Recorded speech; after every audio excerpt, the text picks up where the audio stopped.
वो एक बहुत ही सुंदर जंगल था। हल्की फुल्की वर्षा हो रही थी। एक घने वृक्ष के नीचे एक सफेद हाथी खड़ा था और वो लगातार उस वृक्ष को देख रहा था। अगले ही पल उस वृक्ष के अंदर से रंग बिरंगी किरणें निकली और एक सुंदर पुरुष प्रकट हो गया। अब आंसू बहाने का कोई फायदा नहीं गजराज। तुम्हारी नियति में अब जंगल में भटकना ही लिखा है। इंतजार करो एक सच्चे मनुष्य का, जो शायद तुम्हें तुम्हारी मंजिल तक पहुंचा दे। इतना कहकर वो सुंदर पुरुष रंग बिरंगी किरणों में बदलकर उसी वृक्ष के अंदर गायब हो गया। उसके जाते ही सफेद हाथी की आंखों से आंसू बहने लगे। हरियापुर गांव में शंकर नाम का एक लोहार अपनी बहन गौरी और अपनी पत्नी चमेली के साथ रहता था। शंकर अपनी दुकान पर बैठा हुआ मेहनत से हथौड़े से एक औजार ठीक कर रहा था कि तभी वहां पर गांव का मुखिया आ गया।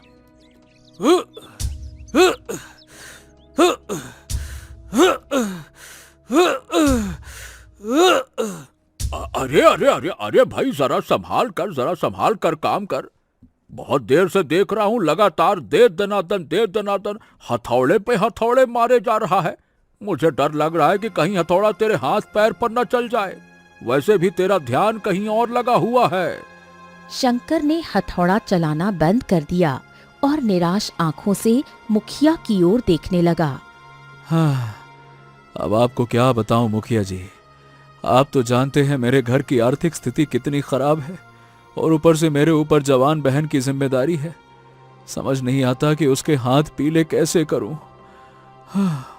अरे अरे अरे शंकर, काहे चिंता काहे करता है? अरे भाई, भगवान पे भरोसा रख, कोई ना कोई रास्ता निकल आएगा। हिम्मत रख, ऐसे हिम्मत थोड़ी हारते हैं, है ना? हाँ चलो, मैं चलता हूँ। इतना कहकर मुखिया वहां से चला गया। शाम को शंकर घर पर आया कि तभी उसकी पत्नी चमेली उसके पास आई। तुमसे कहा था कि लौटते समय कुछ अनाज लेते आना। तो अनाज कहाँ से लाऊं चमेली? तुम जानती तो हो, एक लोहार हूं भाई। गांव में बड़ी मुश्किल से एक दो ग्राहक मेरी दुकान पे आते हैं और आज तो एक भी ग्राहक नहीं आया। हाँ। चमेली ये सुनकर क्रोधित हो गई। तो इसमें मैं क्या करूं? अरे मैं भूखी रह लूंगी, लेकिन मैं अपनी ननद गौरी को भूखा नहीं देख सकती। आप कहीं से भी लाइए, लेकिन घर के अनाज का प्रबंध कीजिए। शंकर गहरी सोच में डूब गया और फिर घर के बाहर आंगन में जाकर बैठ गया। कुछ देर बाद चमेली वहां आई। मैंने गुस्से में आपको कुछ ज्यादा ही बोल दिया। अरे नहीं नहीं नहीं चमेली, क्या बात करती हो? ऐसे कोनो बात नहीं है। तुमने जो बोला कहाँ गलत बोला। मुझे आज भी याद है, जब माँ ने इस संसार को छोड़ा था ना, तब गौरी का हाथ मेरे हाथ में रखकर माँ ने कहा था कि बेटा अपनी बहन का अपनी बेटी की तरह ख्याल रखना। पर मैं अपनी बहन का क्या ख्याल रख पाया? पिछले 3 वर्षों से मैं उसके लिए एक नई साड़ी तक नहीं ला पाया। एक नई साड़ी तक। ये कहते हुए शंकर की आंखें नम हो गईं। चमेली की आंखों से भी आंसू बहने लगे। मुझे तो कभी कभी बहुत चिंता होती है कि अगर ऐसा ही चलता रहा तो गौरी का विवाह कैसे होगा। हमें उसके हाथ भी पीले करने हैं। शंकर गहरी सोच में डूब गया। मैं भी यही सोच रहा हूँ, लेकिन मेरे दिमाग में एक योजना है चमेली। कैसी योजना? मैं क्या सोच रहा हूँ कि मैं गौरी का विवाह बहुत जल्दी कर दूंगा। मैं जमींदार से कर्ज लेके कर दूंगा। और वो आपको कर्ज दे देगा? अब देखो, चाहे मुझे उसके लिए खुद को गिरवी क्यों ना रखना पड़े, मैं किसी तरह से जमींदार से कर्ज लेकर अपनी बहन का अच्छे घर में ब्याह कर दूंगा। ये बहुत बड़ी जिम्मेदारी है। अगले दिन शंकर सीधे जमींदार की हवेली में पहुंचा।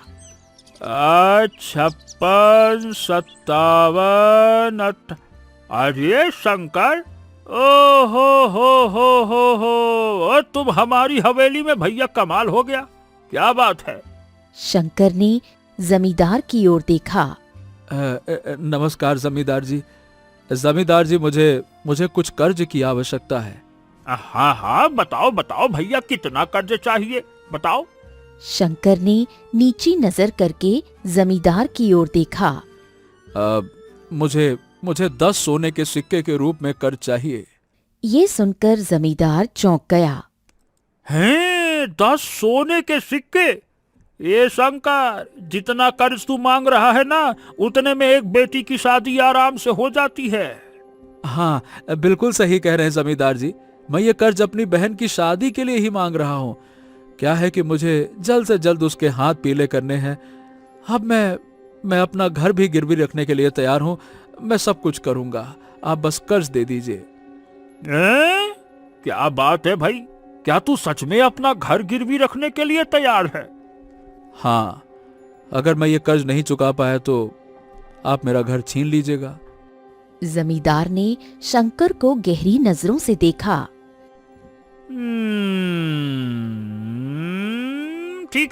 ठीक है भैया, एक काम करना लोहार बाबू, कल हमारे पास आए जाना, दे देंगे तुमको कर्ज। चलो। हाँ। शंकर चुपचाप वहां से चला गया। अगले दिन शंकर जमींदार की हवेली में पहुंचा। 58, 59। जमींदार जी नमस्कार। आज मुझे कर्ज दे दीजिए और फिर जहां आपकी मर्जी हो वहां अंगूठा लगवा लो।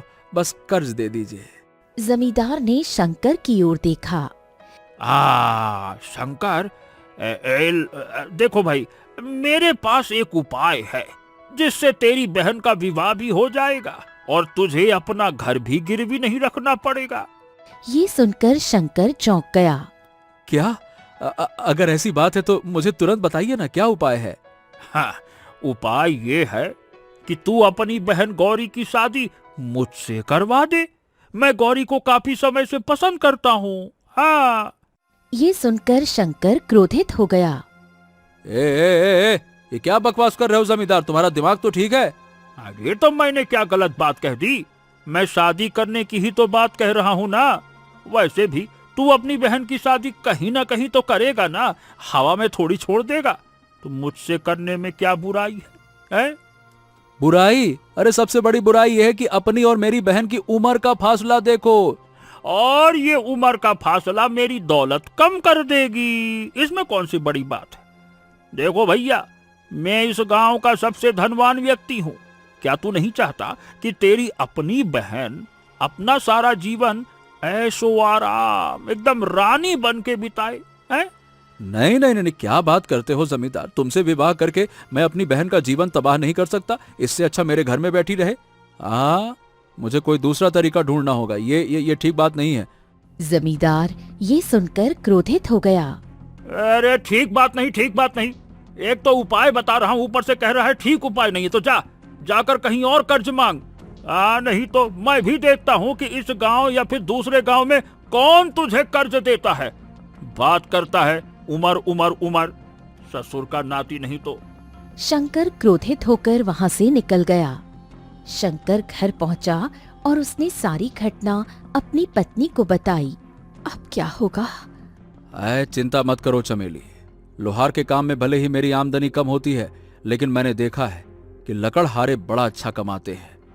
मैं दोपहर तक लोहार का काम करूंगा और दोपहर के बाद जंगल से लकड़ियां काटकर बाजार में बेचूंगा। बहुत मेहनत करूंगा अब मैं। ये सुनकर चमेली चौंक गई। अगर आप इतनी मेहनत करेंगे तो बीमार पड़ जाएंगे। अरे मुझे इसकी कोई परवाह नहीं है। मुझे इस समय सबसे ज्यादा चिंता अपनी बहन की है, बस। तभी वहाँ गौरी आ गई। भैया, मुझे आपको बीमार नहीं करवाना। मुझे आपसे इतनी मेहनत नहीं करवानी। मुझे शादी की कोई जल्दी नहीं है। अरे पगली, तुझे नहीं है तो क्या हुआ? हमारे समाज में लड़कियां ज्यादा उम्र तक अपने घर में नहीं बैठती हैं। उन्हें ससुराल ही अच्छा लगता है ना? और कहते भी है, लड़कियां तो पराया धन होती हैं। अब जिसका धन है वहां तो पहुंचाना पड़ेगा ना। चल मैं आता हूं। इतना कहकर शंकर वहां से चला गया। अगले दिन शंकर दोपहर तक अपनी दुकान में मेहनत से काम करता रहा और उसके बाद कुल्हाड़ी लेकर जंगल की ओर निकल पड़ा। कुछ देर बाद वो जंगल में पहुंचा और एक वृक्ष की लकड़ी काटने लगा। तभी एक दूसरा लकड़हारा वहां आया।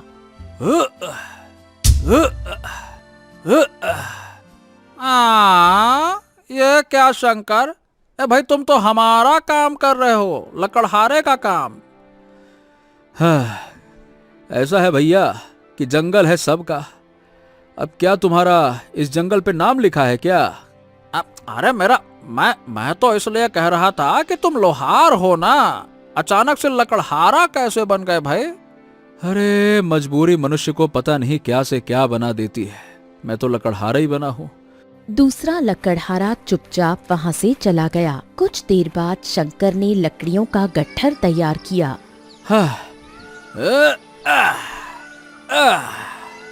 और अपने गांव की ओर चल पड़ा। तभी उसकी नजर एक सफेद हाथी पर पड़ी। अरे ये तो ऐरावत है। ये इस जंगल में ऐरावत भी है, मुझे तो पता ही नहीं था। तभी शंकर ने देखा कि वो सफेद हाथी दलदल की ओर बढ़ रहा था। हे भगवान, हे भगवान, लगता है ये हाथी इस जंगल का नहीं है। अरे तेरी, इसको पता ही नहीं है कि आगे दलदल है। अरे रे रे रे रे, अगर ये उसमें फंस गया तो बेचारा बच नहीं पाएगा। एक तो इतना भारी शरीर, निकलेगा कैसे? हो, मुझे इसे अभी रोकना होगा। अब रुको। शंकर ने लकड़ियों का गट्ठर फेंका और दौड़कर हाथी के सामने आ गया। वो हाथ के इशारों से उसे आगे जाने से रोकने लगा, लेकिन हाथी ने अपनी सूंड से उसे उठाकर एक तरफ रख दिया और आगे बढ़ने लगा। रुको, आगे मत जाना। हाथी जी, आगे दलदल है, तुम उसमें फंस जाओगे, नहीं निकल पाओगे, शरीर बड़ा है तुम्हारा। अगले ही पल हाथी के कदम रुक गए और वो शंकर की ओर देखने लगा। हैं? ये क्या? मैंने कहा और ये रुक गया। वाह, जैसे ये मेरी भाषा समझता हो। तभी वहाँ रंग बिरंगी किरणों के बीच एक सुंदर पुरुष प्रकट हुआ। शंकर उसे देखकर चौंक गया। कौन हो तुम? ये मैं तुम्हें नहीं बता सकता कि मैं कौन हूं, परंतु तुमने ऐरावत की जान बचाई। मैं तुम्हें इसकी जादुई शक्तियों के बारे में बताना चाहता हूं। इसे अपने घर ले जाओ और इसकी सेवा करो, फिर इसका कमाल देखना। वाह, एक तो गरीबी, ऊपर से आटा गीला। मेरे घर में खुद खाने के लाले पड़े हैं और मैं घर इनको ले जाऊं, हाथी को? वाह भाई। जानते हो इसकी चमत्कारी शक्ति क्या है? जब तक तुम सच्चाई का साथ दोगे, तुम्हारे घर का हर बर्तन सोने का बन जाएगा और तुम धनवान बन जाओगे। परंतु जैसे ही तुम्हारे या तुम्हारे परिवार के मन में लालच आएगा, उसी दिन ये गायब हो जाएगा। इतना कहकर वो सुंदर पुरुष रंग बिरंगी किरणों में बदलकर वहां से गायब हो गया। शंकर ने सफेद हाथी की ओर देखा। हाँ, चलिए, आइए, आज से तुम मेरे साथ रहोगे। शंकर सफेद हाथी को अपने घर ले आया। घर पर शंकर के साथ सफेद हाथी को देखकर उसकी पत्नी चमेली और उसकी बहन गौरी चौंक गईं। ये सफेद हाथी कहाँ से पकड़ लाए? हाँ, आइए, इसका नाम ऐरावत है। आज से हम इसे ऐरावत कह के बुलाएंगे। और ये कोई साधारण ऐरावत नहीं है, बल्कि जादुई हाथी है, जादुई हाथी। ये सुनकर गौरी हैरान रह गई। जादुई हाथी? मैं कुछ समझी नहीं भैया। शंकर ने सारी घटना अपनी पत्नी और गौरी को बताई। क्या वास्तव में? हाँ, बिल्कुल वास्तव में। ये सुनकर गौरी खुश हो गई। अगर ऐसा है तो मैं कल ऐरावत पर बैठकर पूरे गांव की सैर करूंगी। सारे गांव वाले मुझे देखकर चौंक जाएंगे भैया। शंकर मुस्कुराने लगा।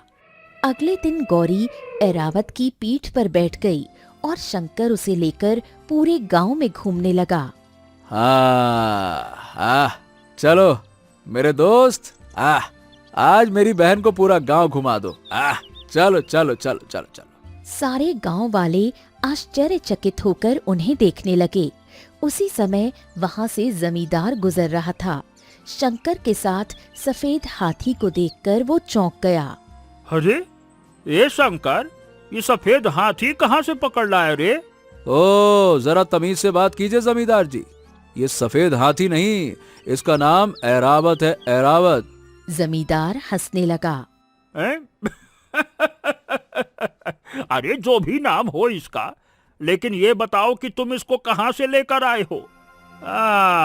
जरूर इसे जंगल से पकड़ कर लाए होगे, लेकिन लाने से पहले क्या तुमने सोचा कि हाथी की खुराक कितनी ज्यादा होती है? ये तुम अपने परिवार के लिए 2 वक्त की रोटी तो जुटा नहीं पाते, और पाल लिया है हाथी, ऐरावत। कैसे खिलाओगे इसको, हैं? ये सुनकर शंकर चौंक गया, लेकिन फिर शांत होकर बोला। ऐसा है जमींदार कि किसी के अंदर कोई शक्ति नहीं है कि किसी को खिलाए, खिलाने वाला तो ऊपर वाला है। जमींदार ये सुनकर हंसने लगा। हाँ तो ठीक है भैया, मैं भी देखता हूँ। इतना कहकर जमींदार वहां से चला गया। कुछ देर बाद शंकर गौरी के साथ ऐरावत को लेकर घर पहुंचा। तभी दौड़ती हुई चमेली वहां आई। चमत्कार हो गया। क्या हो गया, क्या बात है? अंदर आओ, तुम्हें खुद पता चल जाएगा। शंकर घर के अंदर गया और देखा कि उसकी रसोई के सारे बर्तन सोने के बने हुए थे। ये देखकर शंकर चौंक गया। उसे समझ आ गया कि उस दिव्य पुरुष ने जो कहा था वो बिल्कुल सत्य था। हमारे गरीबी के दिन दूर हो गए। हाँ, तुम सही कह रही हो, लेकिन एक बात का ध्यान रखना चमेली। दिव्य पुरुष ने कहा था कि जब कभी हमारे मन में लालच आया तो ये ऐरावत गायब हो जाएगा। चिंता मत कीजिए, हम में से कोई लालच नहीं करेगा। अगले दिन शंकर ने सोने के बर्तनों को सुनार के पास बेच दिया और ढेर सारा धन लेकर घर लौटा। इतना सारा धन देखकर चमेली खुश हो गई। मैंने तो कभी सपने में भी नहीं सोचा था कि हमें इतना धन देखने को मिलेगा। शंकर मुस्कुराया और ऐरावत की पीठ पर हाथ फेरने लगा। आ, आ, आ, आ, ये सब मेरे ऐरावत की वजह से हुआ है। आप मेरे प्यारे दोस्त। आ, आ, आ, आ। तभी गौरी वहां आई और उसने ऐरावत की आरती उतारी। कुछ देर बाद चमेली ने शंकर से कहा, लेकिन हमारे घर के सारे बर्तन तो सोने के बन गए हैं, जिन्हें तुम बेच आए, अब क्या करें? तभी गौरी ने कहा, भैया आप तो लोहार हो, क्यों ना आप लोहे के बर्तन बनाओ। अगर वो भी सोने में बदल गए तो हमें बहुत सारा सोना मिल सकता है। शंकर ने सोचते हुए कहा, सही कह रही हो, लेकिन याद रखना, अगर हमें बहुत सारा सोना मिल भी गया तो उसके बाद हम और ज्यादा की इच्छा नहीं करेंगे। मनुष्य की इच्छाओं का कोई अंत नहीं होता है। हमें लालच नहीं करना, सीधी बात। ये सुनकर गौरी मुस्कुरा दी। अगले दिन शंकर अपनी दुकान पर गया और बहुत सारे लोहे के बर्तन बनाने लगा। तभी वहाँ जमींदार आ गया। अरे शंकर, ए शंकर बा, ये का देख रहा हूँ मैं? तुम इतने बड़े बड़े और भारी भारी लोहे के बर्तन बना रहे हो, आखिर इनका करोगे क्या? शंकर ने जमींदार की ओर देखा। तुम्हारे सर पे पटकने के लिए बना रहा हूँ। अरे जाओ, अपने काम से काम रखो। गजब है, दूसरों के काम में टांग अड़ाने चले आते हो। जमींदार मुंह बनाकर वहाँ से चला गया। शंकर लोहे के बर्तन लेकर घर आ गया। अगली सुबह जब शंकर उठा तो उसने देखा कि सारे लोहे के बर्तन सोने के बन चुके थे। ये देखकर चमेली और गौरी खुशी से झूम उठी। हाँ, अब मैं अपनी बहन का विवाह धूमधाम से कर सकता हूँ। अब मुझे किसी चीज की इच्छा नहीं है। शंकर उन सोने के बर्तनों को दूसरे राज्य में बेच आया और बहुत सारा धन लेकर घर लौटा। देखते ही देखते शंकर की किस्मत बदल गई। उसकी टूटी फूटी झोपड़ी की जगह अब एक शानदार हवेली खड़ी थी, जिसमें नौकर चाकर भी थे। कुछ ही दिनों बाद शंकर की बहन गौरी का विवाह धूमधाम से संपन्न हुआ। गौरी अपने पति के साथ विदा होकर चली गई, लेकिन ये सब देखकर जमींदार के मन में जलन बढ़ने लगी और वो समझ नहीं पा रहा था कि ये सब कैसे हुआ। जमींदार गुस्से में अपनी हवेली में बैठा था, तभी उसका नौकर बिरजू वहाँ आया। क्या हुआ जमींदार जी? ये तुम्हारा चेहरा ये फटे हुए आलू जैसा क्यों हो रहा है? ये सुनकर जमींदार क्रोधित हो गया। अरे तेरा दिमाग, मैं तुझसे कितनी बार कहा है बिरजू कि मुझसे मजाक न किया कर, नहीं तो मैं दिमाग खराब कर दिया। बिरजू फिर हंसने लगा। क्या करूं जमींदार जी, जब भी आपकी शक्ल देखता हूँ मजाक अपने आप ही सूझ जाता है। अब देखो ना, पूरे 50 साल के हो गए हैं, लेकिन अभी भी तुम्हारी शादी नहीं हुई है। अरे बकवास बंद कर। शादी नहीं हुई, शादी नहीं हुई, शादी हुई नहीं बल्कि मैंने की नहीं है। मैं आज भी 30 साल से ज्यादा का नहीं लगता हूँ। देख तो, एकदम मस्त लगता हूँ मैं। कुछ देर बाद वो गंभीर हुआ। अच्छा, ठीक है, गुस्सा छोड़िए जमींदार, बताइए इतनी चिंता में काहे बैठे हैं? चिंता का कारण है शंकर। समझ में नहीं आ रहा कि आखिर उसका समय इतनी जल्दी से बदल कैसे गया। सोचा था कि वो अपनी बहन की शादी के लिए धन नहीं जुटा पाएगा और हार कर घूम फिर कर आएगा मेरे पास, लेकिन ऐसा कुछ हुआ नहीं। अचानक से वो ससुरा धनवान बन गया और अपने बहन की शादी भी अच्छे घर में कर दी। समझ नहीं आता कि आखिरकार वो धनवान बना कैसे बना वो धनवान, कैसे? बिरजू गहरी सोच में डूब गया। जमींदार जी, मैंने देखा है कि जब से शंकर के पास ना वो सफेद हाथी आया है ना, तभी से उसकी किस्मत बदलने लगी है। हो ना हो उस हाथी का संबंध उसकी किस्मत से जुड़ा है। ये सुनकर जमींदार की आंखों में चमक आ गई। जरूर तुम बिल्कुल सही कह रहे हो। मुझे शंकर पर नजर रखनी होगी। इतना कहकर जमींदार वहाँ से चला गया। उस दिन के बाद जमींदार शंकर पर नजर रखने लगा। एक दिन उसने देखा कि शंकर जंगल में अपने हाथी ऐरावत के साथ बैठा था। शंकर ऐरावत की पीठ पर हाथ फेर रहा था। आह आह आह आह आह, मेरे मित्र ऐरावत, जब से तुम मेरे जीवन में आए हो मेरा तो जीवन बदल गया। तुमको पता है, मैं डरता था कि कहीं मेरी पत्नी के मन में लालच ना आ जाए, लेकिन अच्छा हुआ कि ऐसा नहीं हुआ। मुझे आज भी वो बात याद है जब उस दिव्य पुरुष ने कहा था कि अगर मेरे या मेरे परिवार के मन में लालच आया तो तुम गायब हो जाओगे। बस अब से मैं तुमसे कभी अलग नहीं हो सकता। अरे तुम मेरे सच्चे मित्र हो। आ, आ। ये सब सुनकर जमींदार चौंक गया।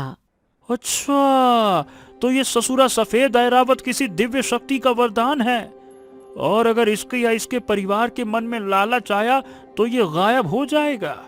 शंकर के मन में लालच आना तो मुश्किल है, लेकिन उसकी पत्नी चमेली को बहकाना आसान होगा।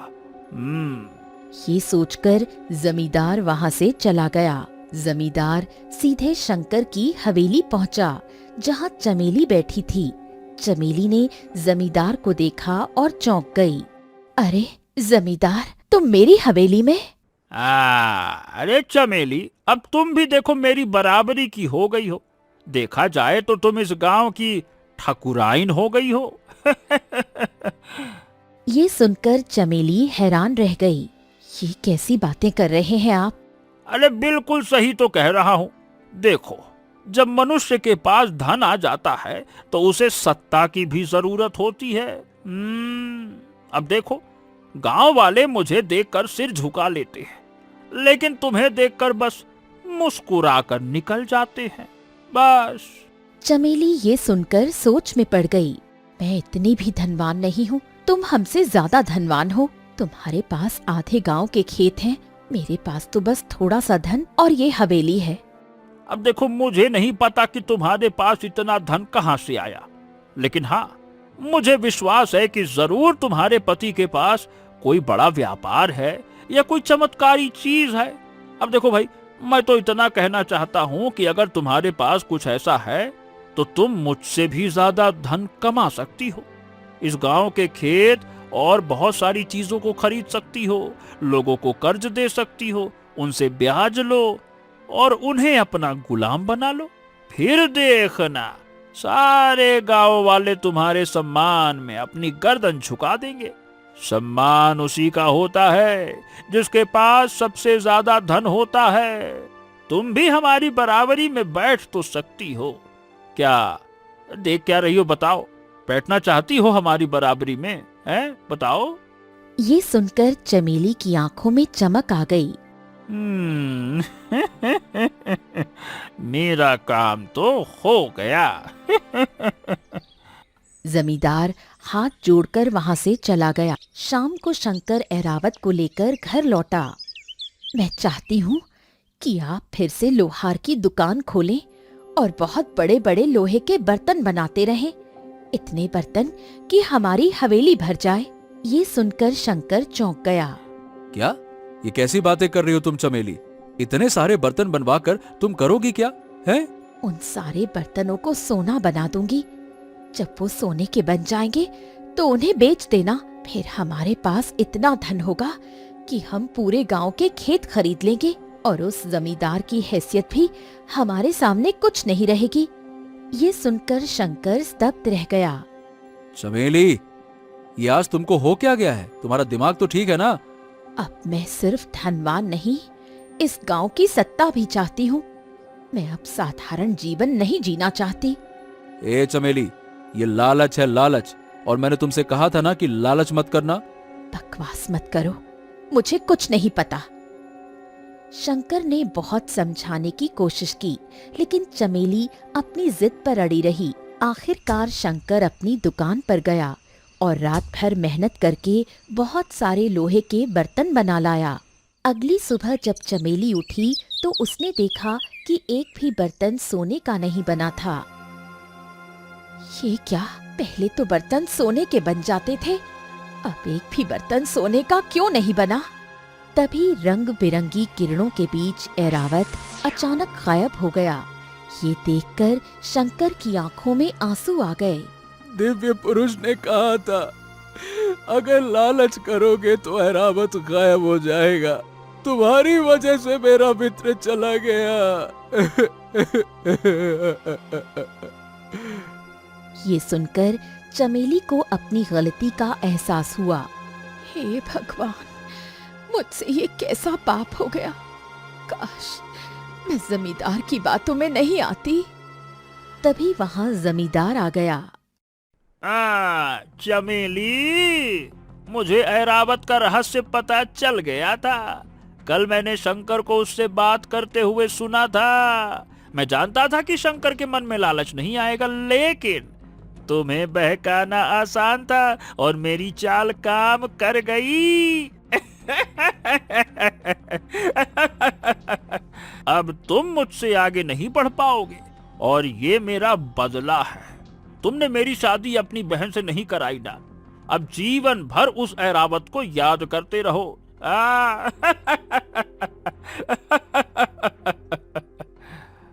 इतना कहकर जमींदार वहां से चला गया। समय बीतने लगा और शंकर दिन रात ऐरावत की याद में उदास रहने लगा। एक दिन शंकर अपनी हवेली में बैठा था कि तभी बाहर घोड़ों के रुकने की आवाज आई। शंकर अपनी पत्नी के साथ बाहर आया और देखा कि राज्य का राजा सूरज घोड़े पर सवार था। उसके साथ 2 सैनिक भी थे। राजा सूरज घोड़े से उतरा और शंकर के पास आया। क्या हुआ मेरे मित्र, क्या तुम मुझे भूल गए? ये सुनकर शंकर चौंक गया। आप तो महाराज हैं, ऐसी बातें क्यों कर रहे हैं? हमारी और आपकी मित्रता कैसे हो सकती है? अरे सूरज, मैं तुम्हारा ऐरावत हूँ, वही सफेद हाथी जो अचानक से गायब हो गया था। ये सुनकर शंकर स्तब्ध रह गया। तभी रंग बिरंगी किरणों के बीच एक सफेद हाथी प्रकट हुआ और फिर उसी क्षण वो दिव्य पुरुष में बदल गया। हाँ, आप तो वही दिव्य पुरुष हैं जिन्होंने ऐरावत मुझे सौंपा था। हाँ, मैं हाथियों का देवता हूं। कुछ समय पहले राजा सूरज को हाथियों का शिकार करने की आदत पड़ गई थी। जब मैंने उन्हें रोका तो वो अपने घमंड में डूबा रहा। तब मैंने उसे श्राप देकर सफेद हाथी बना दिया था।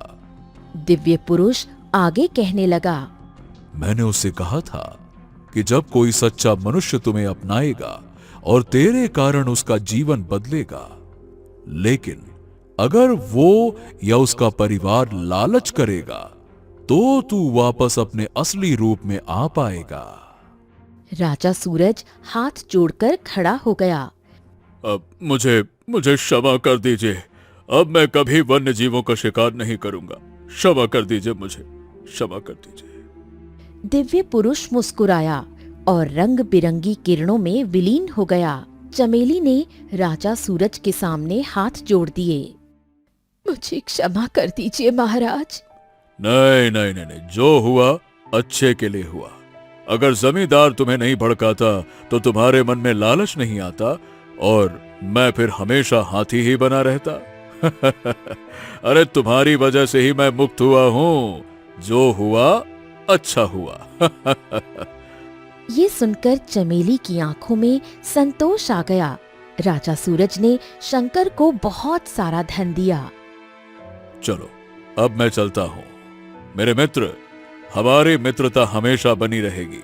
जब तुम चाहो हमारे महल में आ जाना और मैं भी तुमसे मिलने आता रहूंगा, है ना? इतना कहकर राजा सूरज अपने सैनिकों के साथ वहां से चला गया। दूर से जमींदार ये सब देख रहा था। कुछ देर बाद वो शंकर के पास आया और हाथ जोड़ दिए। मुझे क्षमा कर दो शंकर। मैं तुम्हारी बर्बादी चाहता था, लेकिन मैं गलत था।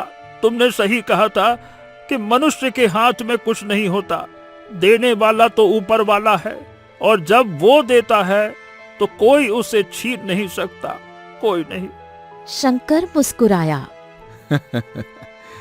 तुम्हें अपनी गलती का एहसास हो गया, बस मेरे लिए यही काफी है।